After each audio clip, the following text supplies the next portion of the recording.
गुरुब्रह्मा गुरुर्विष्णु गुरुर्देवो महेश्वरः गुरुः साक्षात् परं ब्रह्म तस्मै श्री गुरवे नमः। ज्ञानानन्दमयं देवं निर्मलस्फटिकाकृतिम् आधारं सर्वविद्यानां हयग्रीवमुपास्महे। अज्ञानतिमिरान्धस्य ज्ञानाञ्जनशलाकया चक्षुरुन्मीलितं येन तस्मै श्री गुरवे नमः। नारायण समारंभां व्यासशंकरमध्यमाम् अस्मदाचार्यपर्यन्तां वन्दे गुरुपरम्परां। व्यासं वसिष्ठनप्तारं शक्ते पौत्रमकल्मषं पराशरात्मजं वन्दे सुकतातं तपोनिधिं। व्यासाय विष्णुरूपाय व्यासरूपाय विष्णवे नमो वै ब्रह्मनिधये वासिष्ठाय नमो नमः। नमो नमः नमोऽस्तु ते व्यास विशालबुद्धे फुल्लारविन्दायत पत्रनेत्र येन त्वया भारततैलपूर्णः प्रज्वालितो ज्ञानमयप्रदीपा। सशङ्खचक्रं सकिरीटकुण्डलं सपीतवस्त्रं सरसीरुहेक्षणं सहारवक्षस्थलशोभिकौस्तुभं नमामि विष्णुं शिरसा चतुर्भुजं। वनमाली गदीशाङ्गी सङ्घी चक्री च नन्दकी श्रीमन्नारायणो विष्णुः वासुदेवोऽभिरक्षतु। परब्रह्मणे नमः। ब्रह्मसूत्र भाष्य अध्ययनं वयं करिष्यामः। अत्र शिष्ठा परिग्रहाधिकरणं शिष्ठा अपरिग्रह अधिकरणं। शिष्ठा इति अर्थात् शिष्ठानां न अंगीकरोति। शिष्ठानाम् अर्थात् वैदिकवादाः अर्थात् अद्वैतवादाः। अद्वैतवादाः तर्कशास्त्रेण ब्रह्मं न अंगीकरोति। ఇక్కడ విశేషం ఏంటంటే తర్కశాస్త్రం వల్ల కూడా ఆ బ్రహ్మము చిక్కదు అని చెబుతున్నారు. ఇక్కడ విశేషం ఏమిటి? అవైదికవాదులు అని ఒక మాట వేసేసాం. శిష్టులచే అంగీకరించబడిన అవైదికవాదములను కూడా వ్యాఖ్యాతులచే తిరస్కరింపబడినవి. అంటే ఏంటి? శిష్టులు అంటే బ్రహ్మవాదులు, బ్రహ్మవేత్తలు, అనగా ఈ బ్రహ్మసూత్ర భాష్యాన్ని అనుకూలంగా వెళ్ళేటువంటి వాళ్ళు, అనగా వేదాంతాలకు అనుకూలంగా వెళ్ళేటువంటి వాళ్ళు. వీళ్ళు వైదికంలో వేదంలో చెప్పిన దాన్ని కాకుండా మరొక విధానంగా చెబుతుంటే దాన్ని అంగీకరించటం లేదు. అదేమిటి? తర్కం. తర్కం అనేది ఏమిటి? ప్రత్యక్ష అనుమాన ప్రమాణాలతో ప్రధానంగా ఉంటుంది ఏదైనా తర్కం. అది దాని ప్రకారంగా ప్రత్యక్ష అనుమాన ప్రమాణములతోటినే మేము సాధిస్తాము బ్రహ్మమును అంటే ఆ తర్కబలంతో బ్రహ్మమును సాధించలేరు అని చెబుతున్నారు వ్యాసుల వారు. అని చెబుతూ ఇంకా చెబుతున్నారంటే ప్రధాన కారణవాదులు బ్రహ్మ కారణవాది తిరస్కరించడం వలన వారి వాదనను పక్కకు నెట్టేసేసాం. ఈ అధికరణంలో శిష్ట అపరిగ్రహాధికరణం, శిష్టులచే పరిగ్రహింపబడలేదు అని అర్థం. దాని చేత ఈ అధికరణంలో అణు ఆది వాదుల సిద్ధాంతాన్ని, అణు ఆది, అణు అంటే అణుకు ఎవరు అసలు? కణాద మహర్షి. కణాద మహర్షి ఏమిటి? వైశేషికం. ఈ వైశేషికం నుంచే తర్కం వచ్చింది. వైశేషికమే మూలం, దానికి తర్కం వచ్చింది. ఈ కణాది మహర్షి చెప్పినటువంటి వాదనని కూడా పక్కన పెట్టేశారు. ఈ వాదనను కూడా పక్కన పెట్టేయడానికి ఒక న్యాయం తీసుకొచ్చారు. ఆ న్యాయం పేరు ప్రధాన మల్ల బర్హణ అని ఒక న్యాయం. ఈ న్యాయం వల్ల మనకు సులభంగా అర్థమవుతుంది వాళ్ళని ఎందుకు పక్కన పెట్టేశారో సంగతి అర్థమవుతుంది. అది అణువాదులు అంటే తర్కవాదులు. అణు అనే గురించి మన తర్కంలో చెప్పుకున్నాం. అణు అనేటువంటిది ఎలా అని దాన్ని విభజించడం, రెండుగా మళ్ళీ ద్వణుకము త్రిణుకము అనే విధంగా అణు సిద్ధాంతంలో అనగా తర్కంలో వచ్చింది.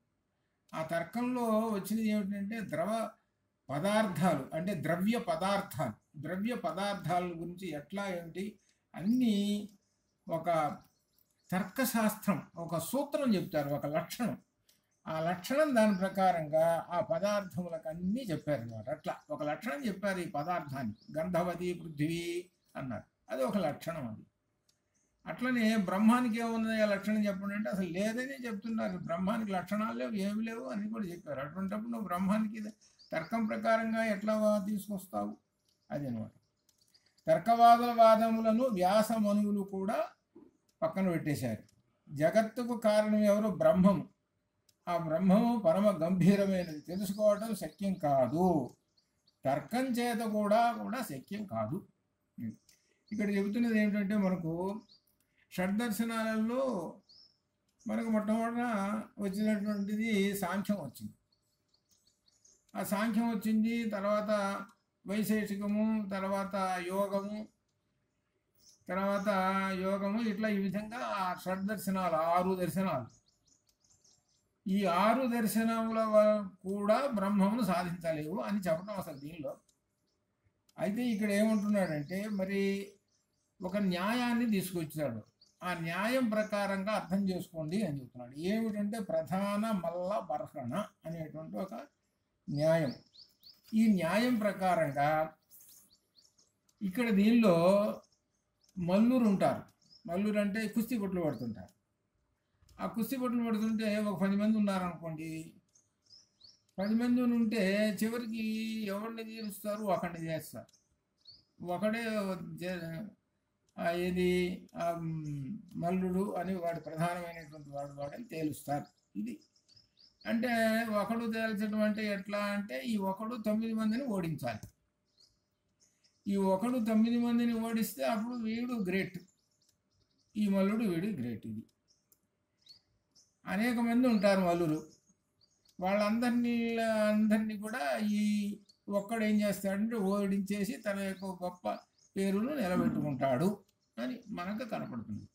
అట్లనే ఈ బ్రహ్మవాదులు కూడా ఈ సాంఖ్యం వాళ్ళని, వైశేషికం వాళ్ళని, న్యాయం వాళ్ళని, అట్లానే ఇంకా షడ్దర్శనాలు చెప్పారు ఏమిటంటే యోగం వాళ్ళని, ఇట్లా వీళ్ళున్నారు, వీళ్ళందరినీ కూడా ఓడించేసేసి తాను ఏకైకంగా నిలబడతాడు.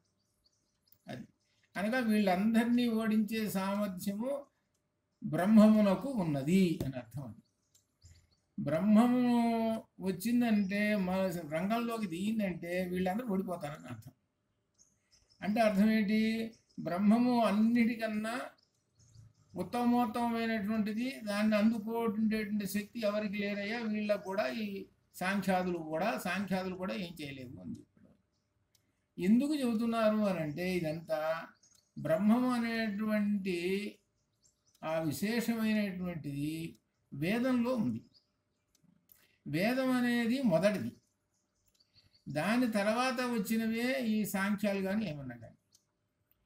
వేద ప్రామాణ్యానికి అనుకూలంగానే ఉంటాయి ఈ సాంఖ్యం కానీ ఇవన్నీ. వేద ప్రామాణ్యం వాళ్ళు అంగీకరించిందే. అయితే వీళ్ళ యొక్క అభిప్రాయం కూడా ఏంటంటే సాంఖ్యం వాడంటాడు మాది ప్రధానం వల్ల జగత్తు పుడుతున్నది కదా, మరి ఇది కనపడుతూనే ఉన్నది కదా ఇది అని వాడు వాదన చేస్తాడు. కాబట్టి బ్రహ్మం వల్లనే కాదు కదండి, మా ప్రధానం వల్ల జగత్తు పుడుతున్నది కదండి అని అంటాడు. దానికి ఓడిపోయినాడు. అసలు నీ ప్రధానం అనేటువంటిది బ్రహ్మమునకు వశమై ఉంటుందయ్యా. బ్రహ్మమునకు వశమై ఉంటుందని వేదం చెబుతూ ఉంటుంటే అంటే హెడ్ ఎవరు? అసలు అధ్యక్షుడు బ్రహ్మం. ఆ బ్రహ్మం అనేటువంటి వాడు మహారాజు. వీళ్ళందరూ ఎవరు? చిన్న చిన్న మంత్రులు. వీళ్ళందరూ ఎవరి ఆధీనంలో ఉంటారు? మహారాజు గారు ఆధీనంలో ఉంటారు అని మనకు రాను కూడా వస్తుంది అన్నమాట, చెప్తారు ఇంకా. అందుకని బ్రహ్మం అనేటువంటిది అన్నిటికన్నా గొప్పది. ఆ బ్రహ్మాన్ని ఓడించలేరు. ఆ బ్రహ్మాన్ని దేంతో పోల్చి చెబుతున్నాడు అని అంటే ఒక మల్లుడితోటి పోల్చి చెప్పాడు. మల్లుడు ఎట్టయితే అందరినీ ఓడించి తాను ప్రధానమైనటువంటి వాడిని ఎలా అయితే చాటుకుంటాడో అట్లనే ఈ బ్రహ్మవాదులు కూడా ఈ బ్రహ్మమే ప్రధానమైనటువంటిది అని ఈ కారణవాదులను, తర్కవాదులను వీళ్ళందరినీ కూడా పక్కకు నెట్టేసేసాడు. అన్నింటిని పక్కన తిరస్కరించేసి వేద సమ్మతమైన అద్వైత బ్రహ్మమును స్థిరీకరించారు. ఇది జరిగింది. వేద సమ్మతమైన అద్వైతమును స్థిరీకరించారు. వేదంలో ఏం చెప్పాడు? అద్వైతం ఏకమేవా ద్వితీయం బ్రహ్మ అని చెప్పాడు కదా, వేదంలో చెప్పినట్టు అన్నమాట. ఒక్కటే బ్రహ్మము, రెండు లేదు అని చెప్పేశారు. వీళ్ళు ఏం చెబుతున్నారు? ఒక్కడే బ్రహ్మము, బ్రహ్మముని గురించేనేమో వేదంలో ఉంటే ఆ బ్రహ్మం అనేటువంటిది మీరు సృష్టి జరుగుతుందని మీరు చెబుతున్నారు, కానీ మా ప్రధానం వల్ల జరుగుతున్నది కదండి అని వీళ్ళు అంటారు. ఇది ఇక్కడ వచ్చింది వీళ్ళకి వాళ్ళకి తగ్గు. అసలు విషయంలోకి వద్దాం. శంకరాచార్యుల వారు పుట్టక ముందు దేశంలో బౌద్ధ మతము, జైన మతములు బాగా ఉన్నాయి. బౌద్ధ మతాలు, జైన మతాలు ఉన్నాయి. అవే కాకుండా ఈ వైదికానికి సంబంధించినటువంటివి కూడా ఉన్నాయి. అయితే అప్పుడు ప్రధానంగా ఏమున్నాయంటే బౌద్ధ జైనాలు ఉన్నాయి. బౌద్ధ జైనములు ఈ వైదికానికి సంబంధించినటువంటి కొంచెం మైనర్లో పడ్డాయి. బౌద్ధ జైనాలలో జైనం కాస్త తీవ్రంగా ఉంది. జైనం ఈ కర్ణాటకలో బాగా ఉంది. జైనం అప్పుడు ఇది శంకరాచార్య వారు రాకముందు బౌద్ధము ఉంది. సరే, వాళ్ళందు పక్కన పెడదాం. ఈ వైదిక సంప్రదాయాన్ని ప్రకారంగా ఈ షడ్దర్శనాలు వచ్చినాయి. ఏవి? న్యాయము, సాంఖ్యము, ఈ కణాద మహర్షి, ఈ కపిల మహర్షి వీళ్ళు చెప్పినాడు. వీళ్ళు కూడా ఏం చేస్తున్నారు?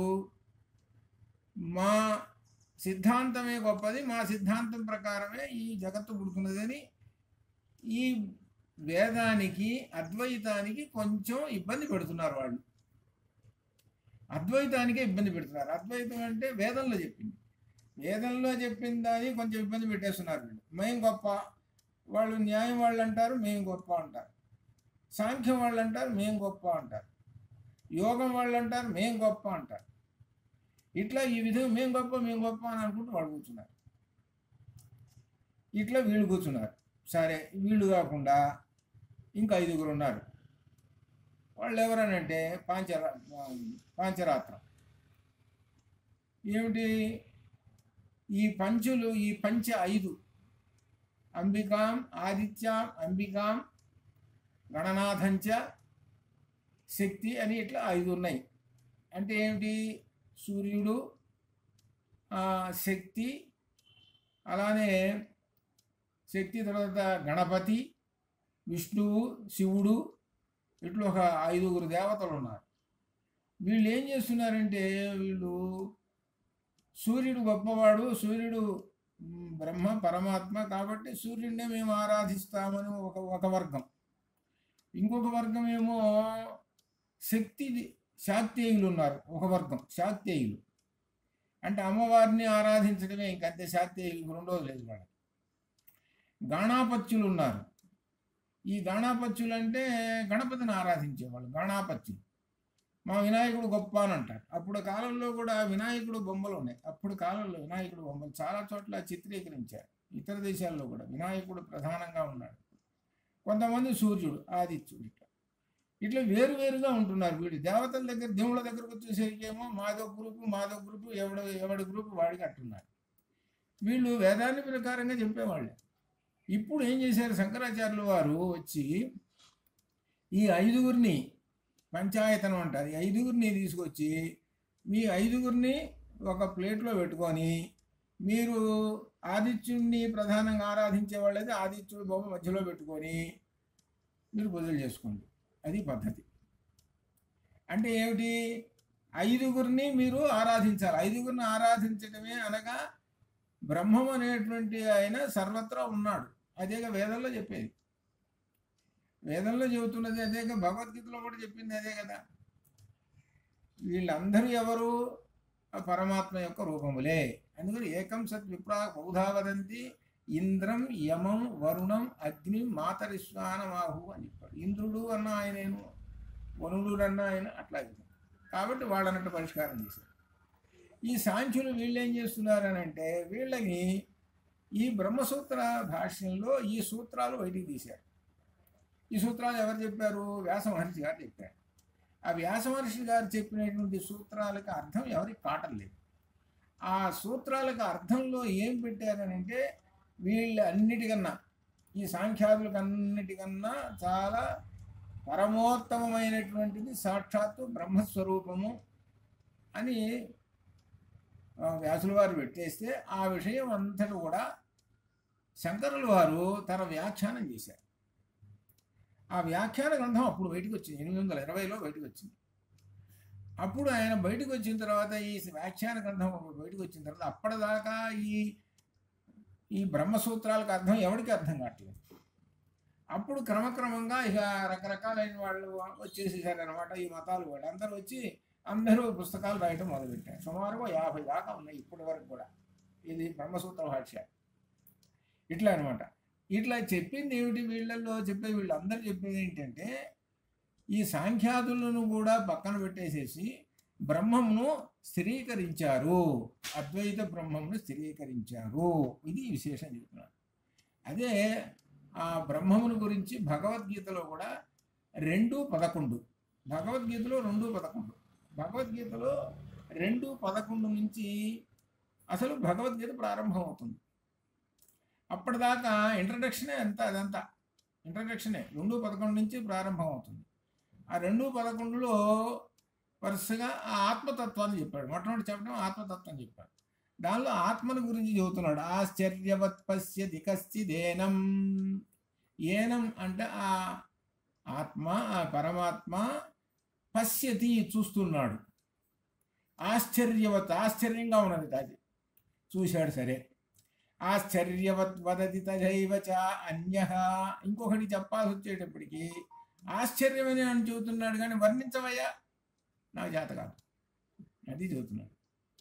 వర్ణించి చెప్పు, మరి నువ్వు చూశానన్నావు ఆ బ్రహ్మాన్ని, ఎలా ఉన్నాడో చెప్పు, ఏదో పోలికో లేకపోతే ఎట్లా ఉన్నాడో చెప్పు. ఆశ్చర్యవత్ అంటున్నాడు అంతేవాడు. ఆశ్చర్యవత్ చేయను అన్యగా మరొకడు కూడా దర్శించి వాడు అందరూ ఆశ్చర్యమే చివరికి.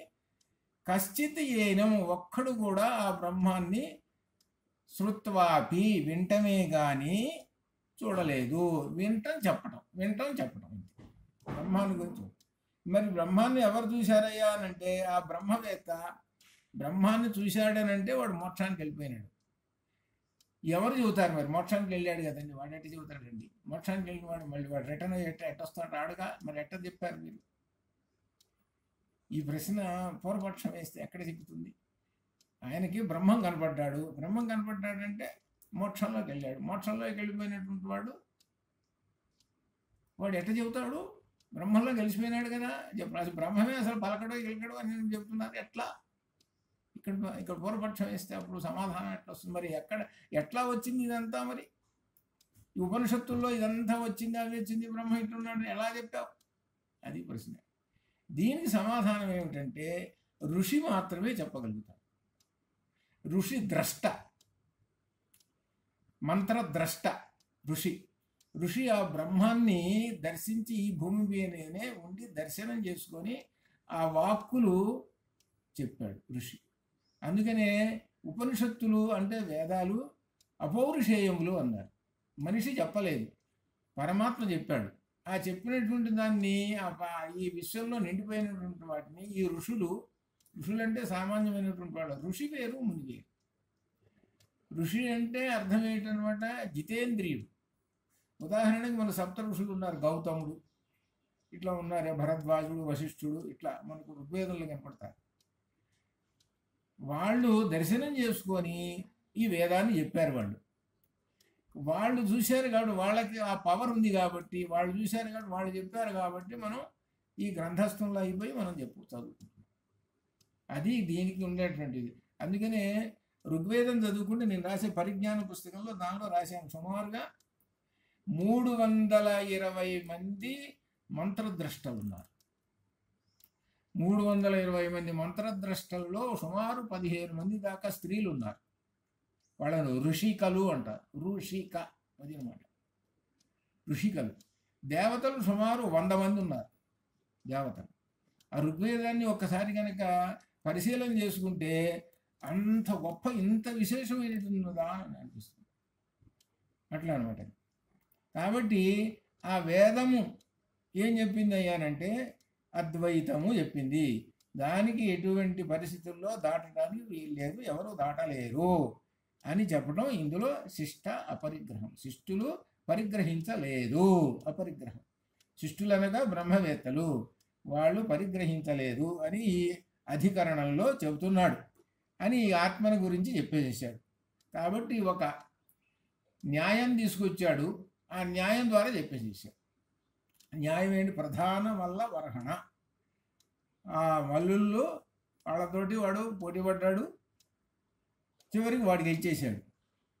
ఆ వాడెవరు? బ్రహ్మవాదులు. అనగా బ్రహ్మవాదులు అంటే అద్వైత బ్రహ్మవాదులు.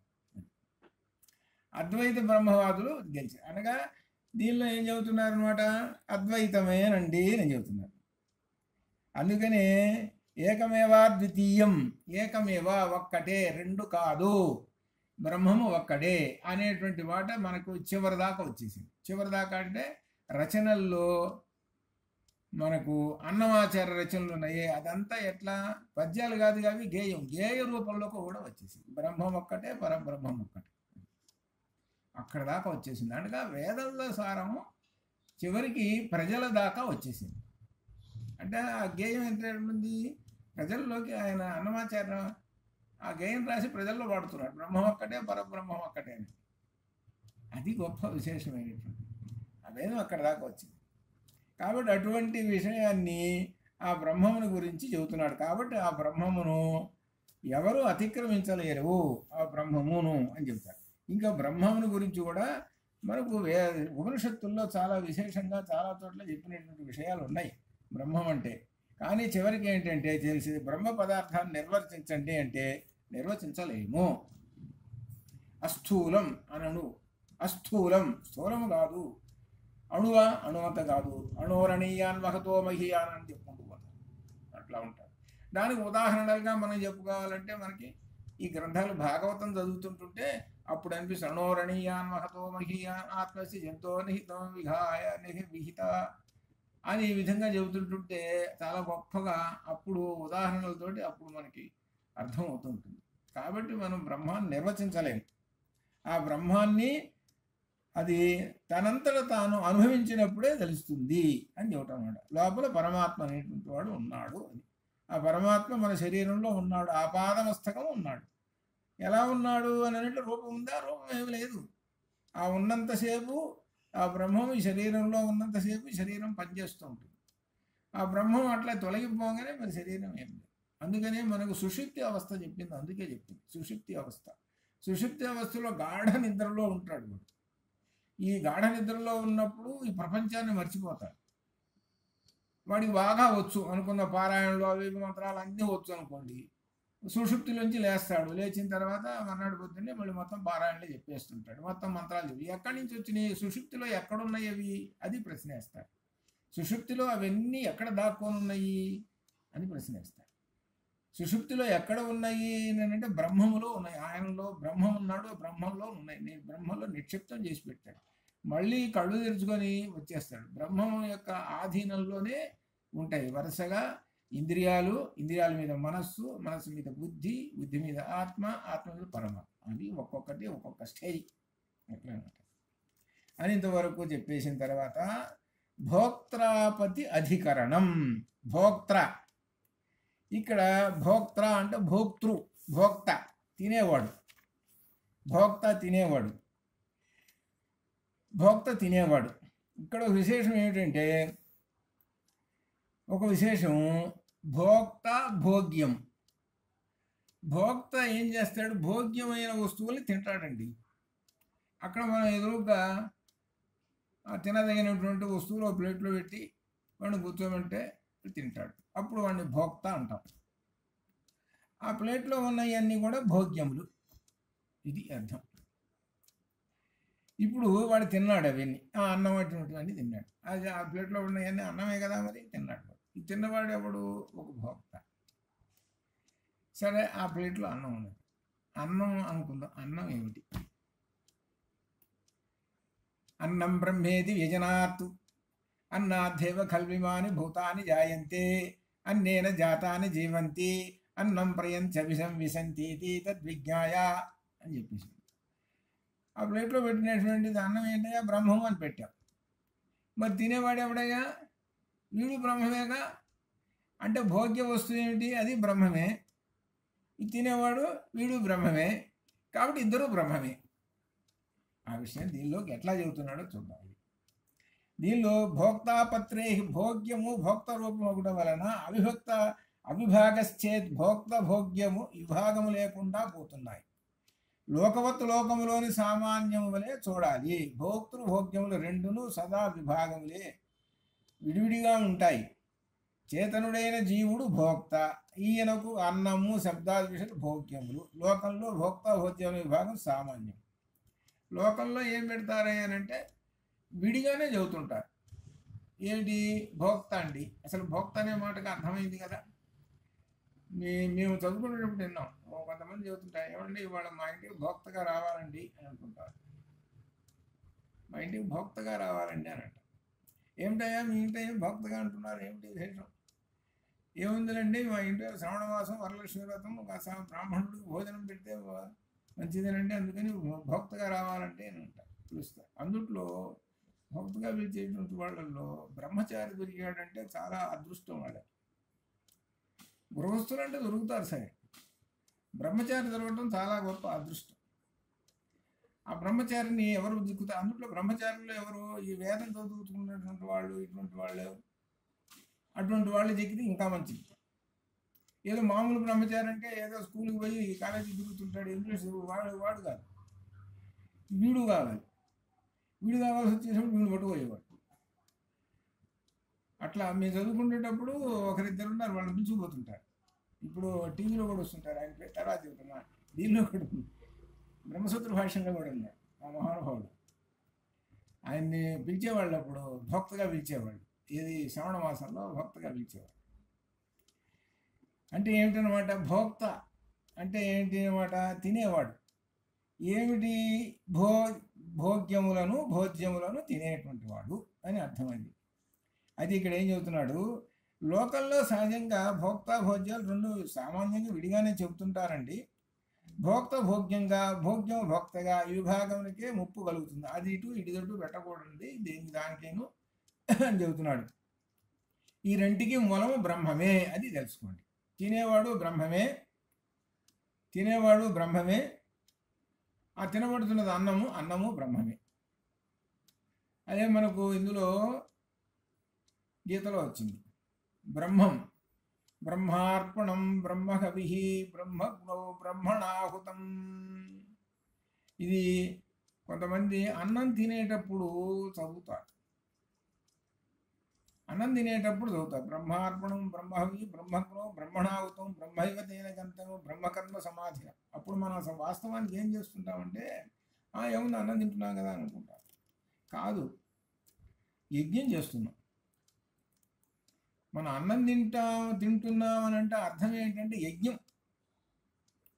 మరి యజ్ఞం చేస్తున్నామని అంటే, యజ్ఞం చేయాలంటే అగ్ని ఉండాలి కదండి అని అంటారు. అగ్ని ఉండాలి, మంత్రాలు చదువుతుండాలి, దానిలో వస్తుండాలి కదండి, అది కదండి యజ్ఞం అంటారు. అదేమో బయటికి కనబడే యజ్ఞం అయ్యా. అసలు యజ్ఞం రోజు మనం చేస్తుంటాం. పవిత్రమైన యజ్ఞం ఏమిటంటే, మన శరీరంలో జఠరాగ్ని ఉన్నది. అది ఒప్పుకుంటావా? ఒప్పుకుంటానండి. అగ్ని అనే మాట ఒప్పుకుంటావా? ఒప్పుకుంటాను. మరి తినే అన్నం ఉన్నది చూసా, ఎక్కడ పోతున్నది? జఠరాగ్నిలోకి పోతున్నదా లేదా? పోతున్నదండి. అట్లనే యజ్ఞం చేసేటప్పుడు అగ్నిలో నెయ్యి పోస్తారు. ఇంద్రాయి స్వాహ నెయ్యి. అట్లా నెయ్యి అక్కడే పదార్థాలు ఏముంటే వేస్తారు. అంటే ఇంద్రుడు తాగుతుంటాడు, అంటే ఇంద్రుడు తింటుంటాడు అని అర్థం.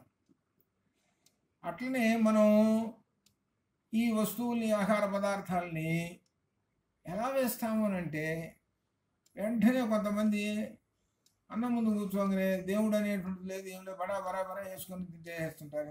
కొంతమంది మీరు చూసారు లేదు, ఒక చోట చాలా గమ్మత్తుగా ఉంది. ఇప్పుడు చెబుతుంటే వడ్డిస్తున్నారు పాపం వాళ్ళు. ఎవరో పెళ్ళిళ్ళల్లోనే ఏదో ఒకటి ముందు ఏదో ఒకటి వడ్డించాడు, కూర ఏదో వడ్డిస్తేనే వాడు కటిక్కింది తిన్నాడు. ఈ తినంగానే ఇక రెండో వాడు వచ్చాడు. వచ్చిందిరా, ఏదో వాడు ముందు పోయినట్టు వడ్డించాడు కదా, ఏది కనపట్టలేదు ఏంటి? అరే ఏదైనా ఇక్కడ వడ్డించలేదు ఏందిరా అంటాడు. వడ్డించే కదా అని అంటాడు. వీడు వడ్డిస్తాడు, వీడు తినేస్తాడు. అంటే చివరికి ఎట్లా ఉంది అని అంటే అన్నం వడ్డిస్తారు, అన్నం వడ్డించేటప్పుడు చూసి ఇస్తర్లో కూరలేం లేవు, ఖాళీ అన్ని. ఎంత తప్పు అది చెప్పలేం. అది ఏమిటనంటే అది ఎంతంటే మనిషి చేసేటువంటి అసలు చేయకూడదు, అసలు చాలా తప్పు అది. మొత్తం యజ్ఞానికి సంబంధించినటువంటి వస్తువులన్నీ అక్కడ దగ్గర పెట్టుకొని అప్పుడు యజ్ఞం చేస్తాడు. కానీ కట్టె పుల్లలు ఒకసారి తెచ్చుకొని, నెయ్యి ఒకసారి తెచ్చుకొని, ఏంటి ఆ కట్టె పుల్లలు వేసిన తర్వాత మళ్ళీ 2 రోజులు నెయ్యి ఇట్లా తెచ్చుకుంటాడు వాడు. అట్లా కాదు, అన్నీ దగ్గర పెట్టుకోవాలి. అన్నీ దగ్గర పెట్టుకున్న తర్వాత అన్నింటికి నమస్కారం చేసి మంత్రం చెప్పి, గాయత్రి మంత్రం చెప్పి అప్పుడు తీసుకోవటం, ఇది యజ్ఞం. అట్లా ఉండాలి అది. అందుకని బ్రహ్మార్పణం, బ్రహ్మహవి, బ్రహ్మగ్నో, బ్రహ్మణాహుతం, అదంతా కూడా ఆ చేసేటువంటిది కూడా అన్నం అంతా బ్రహ్మమేను. ఈ తింటున్నాడే వీడు బ్రహ్మమే, ఇది చెబుతున్నాడు. భోజ్యము భోగములు 2 బ్రహ్మమేను అని చెబుతున్నాడు. ఈ బ్రహ్మములో 2 అభిన్నములైతే, అభిన్నములంటే ఒకటే, భోక్తృభోగ్యములు మరొక భావమును పొందేవి, అనగా పరస్పర విరుద్ధములుగా అయిపోయేవి, విరుద్ధాలు అయిపోయేవి. కానీ 2 ఒకటే, అనగా భోగ్యము భోక్తగా, భోక్త భోగ్యముగా అయ్యే అవకాశం కూడా ఉన్నది అని ఈ విధంగా చెబుతారు. అయితే ఇక్కడ పూర్వపక్షం వేస్తున్నాడు. ఏమిటంటే దీనిలో త్రికాలములలో భోక్తృభోగ్యములు విభాగం ఉన్నదని భావన చేయాలి. త్రికాలములలో అంటే భూత భవిష్యత్ వర్తమాన కాలములు, అనగా సదా ఎప్పుడు భోక్తృ భోగ్యం అనేటువంటి భాగాలు ఉన్నాయి. అలా చేయకపోతే అద్వితీయమైన బ్రహ్మము సమస్తమునకు మూలము అని ఎలా చెప్పగలుగుతాము? అద్వితీయమైన బ్రహ్మం అంటే ఒకటే బ్రహ్మము కదా అని పూర్వపక్షం వేస్తున్నాడు. అనగా భోజ్యము భోగము అనేటువంటిది ఇక్కడ ఏమిటి అంటే అది ఒక బ్రహ్మము, ఇది ఒక బ్రహ్మం అని చెప్పాలన్నా. ఇప్పుడు మనం ఇప్పుడు చెప్పుకున్నాం అసలు ఏమిటంటే బ్రహ్మార్పణం, బ్రహ్మహవి అంటే అక్కడో బ్రహ్మం, ఇక్కడో బ్రహ్మ, 2 బ్రహ్మాలు అయిపోయింది. బ్రహ్మార్పణం, బ్రహ్మహవి, బ్రహ్మగ్నవు, బ్రహ్మణాహుతం, ఇంకో 2 బ్రహ్మాలు. జాగ్రత్తగా దీనికి అర్థం చేసి పూర్వపక్షం వేస్తే, ఆ చెప్పే ఆయన కనుక పూర్వపక్షం కనుక వేస్తే ఆగిపోతాడు. ఏమయ్యా బ్రహ్మార్పణం కరెక్ట్, బ్రహ్మార్పణం, బ్రహ్మహవి, ఆ హవిస్సు కూడా బ్రహ్మము, బ్రహ్మగ్నవు అగ్ని కూడా బ్రహ్మమే. కాబట్టి ఇప్పుడు ఒక 5-6 బ్రహ్మాలు చేరినాయి. మీరు ఏకమేవా ద్వితీయం బ్రహ్మ అని చెబుతున్నావుగా, మరి ఏకమేవా ద్వితీయం బ్రహ్మ చెబుతూ ఇప్పుడు 5-6 బ్రహ్మాలు చేరారు. ఇప్పుడు ఇది కాదని అంటావా? చెప్పు మరి. అది ఇక్కడ ప్రశ్న. అది అంటే ఏమిటనమాట, అది అర్థం చేసుకోవడంలో ఉన్నది. బ్రహ్మార్పణం, బ్రహ్మహవి, బ్రహ్మము అనగా దానిలో చెప్పినటువంటి క్రియాపదాన్ని పట్టుకొని ఆ శ్లోకాన్ని జాగ్రత్తగా అర్థం చేసుకోవాలి. బ్రహ్మార్పణం, బ్రహ్మహవి, బ్రహ్మగ్నౌ, బ్రహ్మణాహుతం, అలానే ఇంకోటి ఏంటి బ్రహ్మణాహుతం, బ్రహ్మకర్మ సమాధిన, బ్రహ్మకర్మ సమాధిన, బ్రహ్మకర్మ చేస్తున్నాం. కర్మ అని చెప్పాం, పదం ఒకటి. కర్మకి ఏమేం కావాలి? ఇవన్నీ ఉంటేనే కదా బ్రహ్మకర్మ. ఇదంతా ఏం చెబుతున్నాం అంటే ఇదంతా బ్రహ్మకర్మ, ఇదంతా బ్రహ్మకర్మ, బ్రహ్మమును గురించి చేసేటువంటి కర్మ ఇది. కాబట్టి ఒక్కొక్క వస్తువుని చూసేవాడు అన్నీ కూడా బ్రహ్మమేనయ్యా, ఇది అర్థం చేసుకోవడంలో తేడా ఉన్నది అని చెప్తున్నాం. ఇక్కడ కర్మ ఒకటే, 2 కర్మలు లేవు. అవి ఏం కర్మలు? ఏం కర్మ? బ్రహ్మకర్మ. అన్నం తింటున్నావు అంటే బ్రహ్మకర్మ, యజ్ఞం చేస్తున్నావు అంటే బ్రహ్మకర్మ.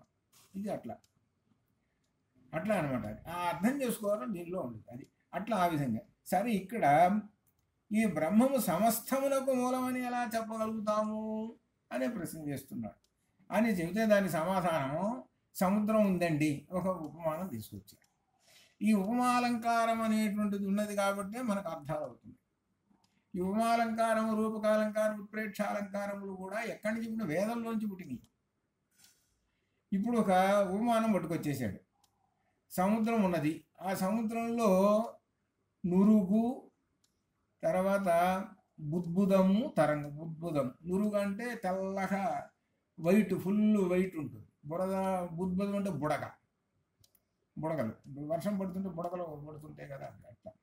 సరే, తరంగములు ఇవన్నీ ఎక్కడి నుంచి పుట్టినాయి అని అంటే సముద్రం నుంచి పుట్టినాయి. చూస్తుంటే వీటికి భిన్నాలుగా ఉంటాయి. భిన్న భిన్నములుగా ఉంటుంది. ఆ రూపములు దాని పేరు కూడా వేరు, రూపములు పేర్లు కూడా వేరు వేరు భిన్న భిన్నములుగా కనపడుతుంటాయి. అయితే ఇవన్నీ ఎక్కడి నుంచి పుట్టినవి? సముద్రంలో నుంచే పుట్టినవి అని మనకు కనపడుతూనే ఉన్నాయి. అనగా సముద్రము నుంచి పుట్టినవి కాబట్టి పుట్టినవి అంటానికి వికారములు అని అర్థం. ఇవి ఒక వికారములు పుట్టినవి అంటే వీటికి పుట్టక ఎక్కడ సముద్రము అని మనకు తెలుస్తుంది. అయితే ఇవన్నీ కూడా చివరికి ఒకటి అయి కలిసిపోతాయి, సముద్ర జలాల్లోనే కలిసిపోతాయి. దేనిలోంచి పుట్టినయో దానిలోనే కలిసిపోతాయి. అభిన్నములైన సముద్రములకు మరొకటిగా లేదు, మళ్ళీ సముద్రంలోనే కలిసిపోతుంటాయి. ఆ విధంగానే భోక్తృభోగ్యములకు మరొక భావం ప్రసక్తం అవడం కానీ పరమాత్మతో అన్యత్వం ప్రసక్తం అవడం కానీ లేదు అని చెబుతున్నాడు. రెండు ఇక్కడ ఏం చెబుతున్నాడే, భోక్తృభోగ్యములకు మరొక భావం ప్రసక్తం అవడం అంటే ఇంకొక అర్థం అని కానీ పరమాత్మతో మరొక విధంగా చెప్పడం కానీ అసలు లేదండి అని చెబుతున్నాడు. అంటే ఒకటే చెప్పడం చివరికి ఏంటి అని అంటే భోక్తావిత్యాధీనంలో భోక్త భోగ్యము ఒకటే, అది చెప్పేది చివరికి చెప్పేది అది. తైత్తీర్యంలో తత్ సృష్ట్వా తదేవ అనుప్రావిశతు, ఎట్టి వికారములు చెందని బ్రహ్మము జగత్ కార్యములో ప్రవేశించి భోక్తగా ఉన్నాడు. భోక్తగా అంటే తింటున్నాడు అని అంటే అర్థం ఏంటి? సృష్టి స్థితి చేశాడు. తింటున్నాడు అంటే తన నోట్లోకి మళ్ళీ వచ్చేస్తున్నాడు. అంటే ఏవి సృష్టించాడో జగత్తుని, ఆ జగత్తుని తానే తినేసేస్తున్నాడు. జగత్తును సృష్టించాడు, చివరికి జగత్తును లోపలికి లీనం చేసుకుంటున్నాడు. అదే మనకు విశ్వరూప సందర్శనంలో కనపడుతుంటుంది. ఆ విశ్వరూప సందర్శనంలో ఆ నోట్లోకి వీళ్ళందరూ సమస్తమైన జగత్తంతా లోపల వెళ్ళిపోతుంటుంది ఆ నోట్లోకి. అంటే అప్పుడు ఆయన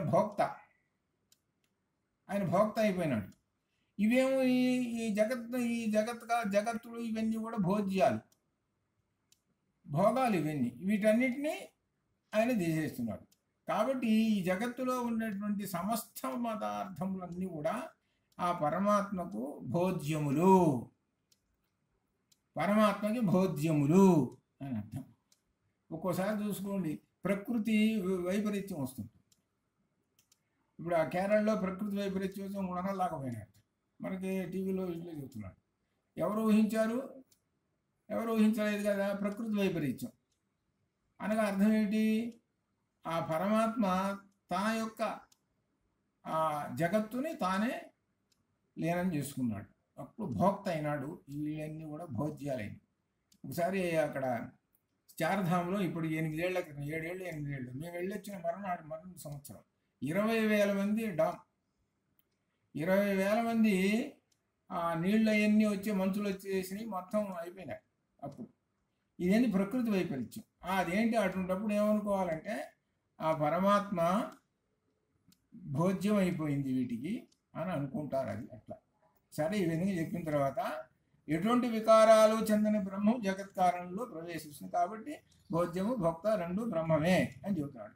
జగత్కారణమైన బ్రహ్మము కంటే జగత్తు తాను అన్యమైన సముద్ర తరంగముల వలె భోక్తృభోగ్య రూప విభాగం వలె కనపడుతూ ఉంటుంటాడండి, అంతేగాని ఒకటే అని మనకు సముద్ర తరంగాలు చెప్పాడు. సముద్ర తరంగాలులో ఉన్నటువంటివి కూడా అన్ని సముద్రంలో కలిసిపోయి ఒకటే అవుతున్నట్టుగానే ఈ భోజ్యములు రెండు ఒకళ్ళేను అని చెబుతున్నాడు. ఇంతటితోటి అయిపోయిన తర్వాత ఆరంభణాధికరణం అనేటువంటి దానిలో ఒక విశేషాలు చెప్పుకుంటూ వస్తున్నాడు. అది రేపు మనం ప్రారంభం చేద్దాం. అంతవరకు శుభం భవతు. సరే, ఇవాళ హేమ చదువుతుంది అనుకుంటా, అంతేనా? ఇవాళ ఏంటి ఏ సబ్జెక్ట్ ఏది ఉంది చెప్పా? గుహాధికరణం ప్రవిష్టాధికరణమా? గుహ ప్రవిష్టాధికరణ. శుభం భయ్యా. సరే, నీకు తెలిసింది చెప్పు, ఏం పర్వాలేదు.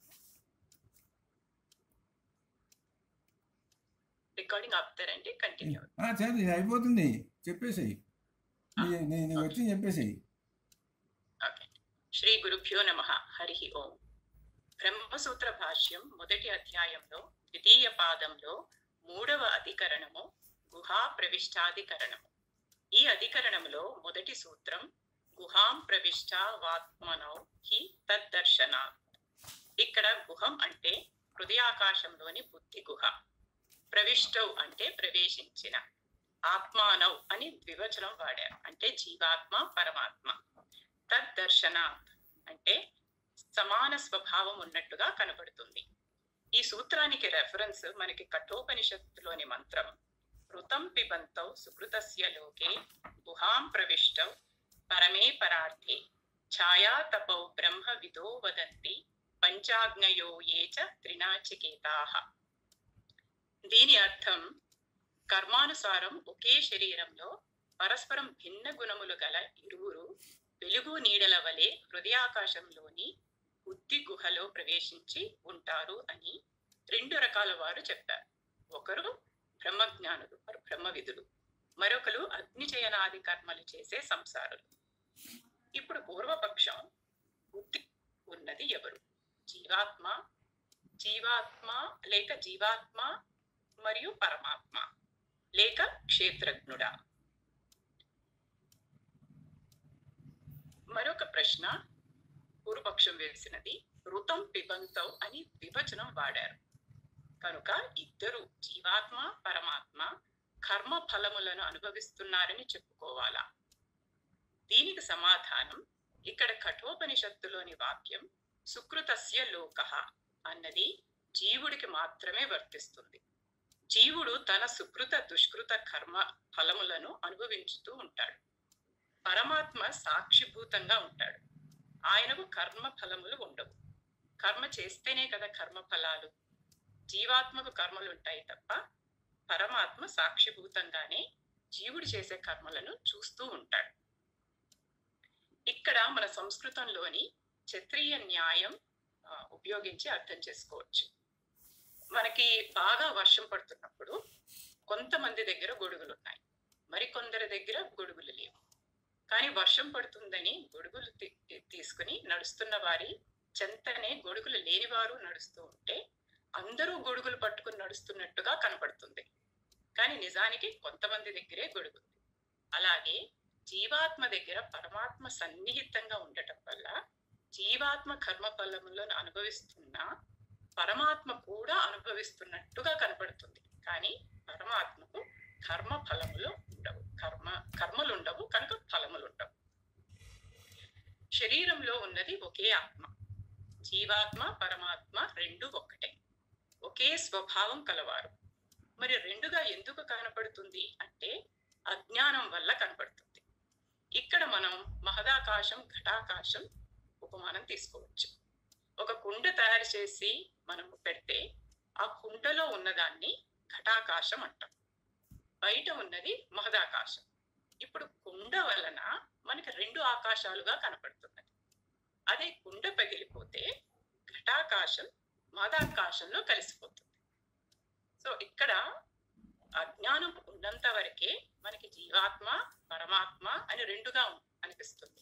కానీ అజ్ఞానం తొలగి జ్ఞానం కలిగినప్పుడు రెండు ఒక్కటే అని అర్థమైనప్పుడు జీవాత్మ పరమాత్మ ఒకటే అవుతుంది. ఈ అధికరణలో రెండవ సూత్రము విశేషణాచ. చ అంటే మరియు కఠోపనిషత్తులో విశేషణాత్ జీవాత్మకు పరమాత్మలకు వేరువేరుగా విశేషణాలు చెప్పబడ్డాయి. పరమాత్మ గురించి చెప్పినప్పుడు నాశరహితుడు, అభయప్రదాత, జ్ఞానస్వరూపుడు అనే విశేష గుణాలను చెప్పబడ్డాయి. అదే జీవాత్మ గురించి చెప్పేటప్పుడు అతీంద్రియ మనోయుక్తం భోక్తే త్యాహుర్ మనీషిణః. ఇంద్రియాలు మనస్సు బుద్ధితో కూడినది జీవాత్మ. అందువలన హృదయాకాశంలో ఇద్దరు జీవాత్మ పరమాత్మ ఇద్దరు ఉన్నారు అని చెప్పబడింది కఠోపనిషత్తులో. శరీరమును ఒక రథముగా వర్ణించిన మంత్రము ఆత్మానం రథినం విద్ధి, శరీరం రథమేవతు, బుద్ధింతు సారథిం విద్ధి, మనః ప్రగ్రహమేవచ. శరీరాన్ని ఒక రథంగా తీసుకున్నప్పుడు రథంలో కూర్చుని ఉన్న అతను జీవుడు, జీవాత్మ. బుద్ధి సారథి, మనస్సు గుర్రానికి ఉండే పగ్గాలు. మనస్సు బుద్ధి ఆధీనంలో ఉంచుకొని సక్రమైన మార్గంలో ప్రయాణించి పరమాత్మను చేరుకోగలుగుతాడు. జీవాత్మ పరమాత్మల గురించి ముండకోపనిషత్ ద్వా సుపర్ణ సయుజ సఖయా సమానం వృక్షం పరిషస్వ జాతే తయోరన్య పిప్పలం స్వాత్పత్తి అనశ్నన్ అన్యో విచాకశీతి. ఒకే వృక్షం పైన రెండు పక్షులు ఉన్నాయి. ఒక పక్షి జీవాత్మ, మరొక పక్షి పరమాత్మ. జీవాత్మ అయిన పక్షి పిప్పల పళ్ళును తింటూ ఉంటుంది. ఇక్కడ పిప్పల పళ్ళు అంటే మన కర్మ ఫలాలు. జీవాత్మ అయిన పక్షి పండ్లను తింటూ ఉంటుంది. కానీ పరమాత్మ సాక్షిగానే ఉంటాడు. పరమాత్మకి కర్మ ఫలాలు ఉండవు. మనకి జీవుడికి కర్తృత్వం భోక్తృత్వం ఉన్నంత వరకు జీవాత్మ వేరు పరమాత్మ వేరు అన్నది ఉంటుంది. కానీ భోక్తృత్వం పోయినప్పుడు జీవాత్మ పరమాత్మని చేరుకొని ఒక్కటే ఉన్నది పరమాత్మగా జీవిస్తాడు. స్వస్తి.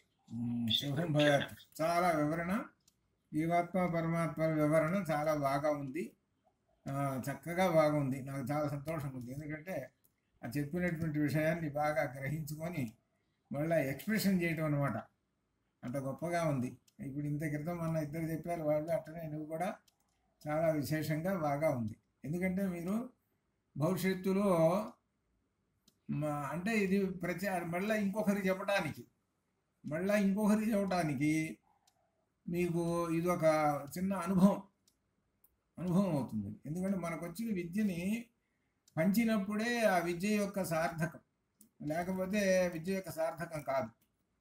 కాబట్టి మీరు వస్తారు శుభ్రంగా. చాలా చక్కగా వివరించావు. చాలా సంతోషంగా ఉంది. ఎక్కడా వదిలిపెట్టలేదు జీవాత్మ పరమాత్మల గురించి. అలానే చాలా శుభం భయాత్, ఆయురారోగ్యేశ్వరి అభివృద్ధిస్తూ అందుట్లో ఇవాళ శ్రావణ మాసం, అందులో చక్కగా సరే శుభం భయాత్. అట్లనే రవిశంకర్ చాలా బాగా చెప్పారండి. అలానే గురువు గారికి యాక్చువల్గా ఫేవరెట్ సబ్జెక్ట్ జీవాత్మ పరమాత్మ. ఆయన నుంచి మీరు మన్ననలు వచ్చాయంటే చాలా దీని మీద ఆయన చాలా సార్లు చెప్పుకున్నారు. ఉపనిషత్తులు చెప్తున్నప్పుడు చాలా సార్లు, పైగా అది రాసుపడిన ఆయన ఫేవరెట్ కూడా. అవును, ఆ మంత్రం లేనిదే అసలు నడవదు. ఇది ఆ మంత్రం లేనిది అసలు నడవదు. ఇది అంత గొప్ప విశేషం. ఇవాళ చెప్పండి. ఇచ్చిన నాలెడ్జ్ అండి. ఎవరు ఏంటో సరిగా ఏదో చెప్పబోతున్నాను నేను. ఏదో నాకు గుర్తు రావట్లే. ఏదో హేమ ఏదో చెబుతున్నా. ఇది మీరు మీ క్లాసెస్ అటెండ్ అవ్వటం వల్ల, చిన్మయ మిషన్ అటెండ్ అవ్వటం వల్ల రెండింటి గురువుల అనుగ్రహమే అండి. మంచిది కానీ అటు చిన్మయలో చెప్పేసాయి. ఇది నేను పర్వాలా. చిన్మయలో చెప్పబోతున్న సందర్భం వచ్చినప్పుడు శుభ్రంగా చెప్పేసాయి. చదివి ఇవాళ శ్రావణ మాసం కదా, శ్రీ సూక్తం చెప్తానని పెట్టాను. శ్రీ సూక్తంలో మొదటి మంత్రం విశేషం అంతా చెబుతాను. ఎంతమంది మీరు కనెక్ట్ అయితే ఇక్కడ రాత్రి 7ంటికి అదనమాట. 6:30 లేక 7 అది దానికి కనెక్ట్ అవుతామని మీరు దీనిలో పెడితే లింక్ పంపిస్తా. ఏది స్కైప్ లింక్. ఎవరైతే కనెక్ట్ అవుతారో వాళ్ళు అట్లా అనమాట. మొదటి మంత్రం ఇవాళ మొదటి మంత్రమే అవుతుంది, అంతే. మొదటి మంత్రం అవుతుంది అట్లా. సరే అంటే వచ్చేటైతే మీరు వస్తున్నామని అంటే 6:30కి వస్తామంటే 6:30కే పెట్టేసేయచ్చు. లేదా 7 మీ టైం 6:30 కానీ 7 కానీ ఇట్లా పెట్టేస్తే సరిపోతుంది అట్లా అనమాట. సరే ఇప్పుడు ఆపేస్తా.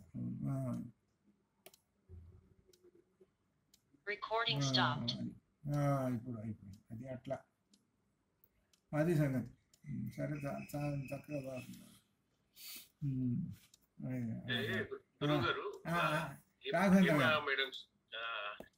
హేమ మేడం చెప్పినప్పుడు నాకు ఎప్పుడు విని దాన్ని అర్థం చేసుకోలేక అవస్థ పడుతుంటాను. అది కాస్త క్లియర్ అయింది నాకు.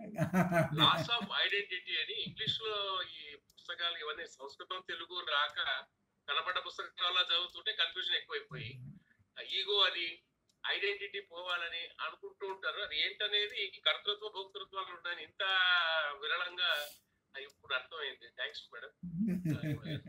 అది స్వామి ఇవన్నీ ఇంకోటి ఇది విష్ణు సహస్రంలో కూడా ఈ భ్రాజిష్ఠుర్ భోజనం భూక్త అనేటప్పుడు కూడా ఇది అన్వయిస్తుందా? అవును, భ్రాజిష్ఠు విష్ణు సహస్రనామాల్లో ఉన్నది అసలు వేదంలో చెప్పేవే. నేను అందుకని విష్ణు సహస్రనామం చెబుతాన్నా ఎవరు స్పందన ఎవరు రాలేదు. విష్ణు సహస్రనామాలు 3 వంతులు అంతా భాగవతము ఉపనిషత్తులే. విష్ణు సహస్రనామాలు 3 వంతులు అవే ఉంటాయి. అవి కలిస్తేనే అవి అప్పుడు అట్లా అనమాట. అది సరే చూద్దాం. ఈ శ్రావణ మాసంలో శ్రీ సూక్తం సంగతి చూద్దాము. చూస్తే నాకు ఒక భావన ఏంటంటే విష్ణు సహస్రనామాలు చెప్పడానికి ఉన్నటువంటి సందర్భం అంటే అది విష్ణు సహస్రనామాలు వచ్చినటువంటి సందర్భం వ్యాసుల మన భీష్ముల వారు అంపశయ్య పైన ఉన్నప్పుడు కదా, ఆయన తన చివరి స్థితిలో పరమేశ్వరుణ్ణి కొలుస్తూ చేసినటువంటి స్తోత్రం అది. ఆ సమయంలో వారు తన జీవితాన్ని మొత్తం ఒకసారి అనుకుంటూ తన జీవితంలో చేసినటువంటి తప్పుల్ని కానీ తను చేసినట్టు తను చూసిన అన్నింటినీ ఒకసారి కుంభావలోకనం చేసుకుంటూ ఆయన హైయెస్ట్ లెవెల్ స్టేజ్ లో ఉన్నప్పుడు చేసింది కాబట్టి అదంతా వేదాంత సంబంధించినటువంటి స్తోత్రమే కానీ అది మామూలుగా భక్తితో స్తుతించిన ఇదే కాదు అని నా భావన. అంటే ఆయన ఆ టైంలో చేశారు ఆ స్తోత్రం కాబట్టి వారు పరమేశ్వరుని ఆ భావనలో చూస్తుంటారని. అవును, అదే అదే అదే కరెక్ట్. చాలా మందికి తెలియదు. విష్ణు సహస్రనామం బరబరం పారాయణ చేసేస్తుంటారు కానీ అది వేదం యొక్క సారం అనే సంగతి తెలియదు. అది వేదాంతం యొక్క ఉపనిషత్తు సారం అని చాలా మందికి తెలియదు. దాని ఛాయలో భగవద్గీతలో ఉంటాయి. అదంతా అది అనమాట. అవును, అట్లా అనమాట. అది చాలా గొప్ప విశేషం. అది మంచి శుభం భావకులే అట్లా అలానే. సరే, శుభం భయాలు అట్లా.